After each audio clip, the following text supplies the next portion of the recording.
తీసేశాడు, బయట పెట్టేశాడంటే అర్థం ఉంది. అసెంబ్లీలో మాట్లాడతా.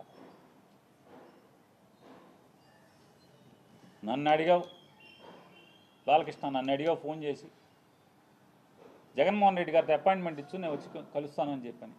అఖండ సినిమా కోసం మిరియాల రవీందర్ రెడ్డి ఆయన ఎవరో ఉన్నాడు, నా దగ్గరికి వచ్చాడు. నన్ను అడిగి 10 మందితో మాట్లాడించి అపాయింట్మెంట్ తీసుకుని నా దగ్గరికి వచ్చాడు. సార్ మా హీరో గారు మాట్లాడుతా అంటున్నారు, కొద్దిగా మాట్లాడండి సార్ అన్నాడు. మీకు అభ్యంతరం అన్న, నాకే అభ్యంతరం లేదు, మాట్లాడండి, నేను మంత్రిని, మాట్లాడాలి, బాధ్యత, మాట్లాడించండి అని మాట్లాడావు. జగన్మోహన్ రెడ్డి గారు ఎట్టా ప్రవర్తించాడు నేను వెళ్ళి అడిగితే, సార్ బాలకృష్ణ ఫోన్ చేశాడు సార్, వస్తాడంటే మిమ్మల్ని కలుస్తా అంటే కొద్దిగా అపాయింట్మెంట్ ఇవ్వండి అని అడిగాను. ఏ బాలకృష్ణ? చంద్రబాబు నాయుడు బామ్మర్ది. అవునండి, ఆయన బామ్మర్ది. మన దగ్గరికి ఎందుకు, ఏంటి పని ఏంటి అంటాను. అఖండ సినిమాకి లీనియంట్గా ఉండాలంట. వాళ్ళు బ్లాక్లో అమ్ముకుంటారు టికెట్లు, ఎక్కువ షోలు వేసుకుంటారు, బాగా సినిమాకి ఎక్కువ ఖర్చు అయిందంట.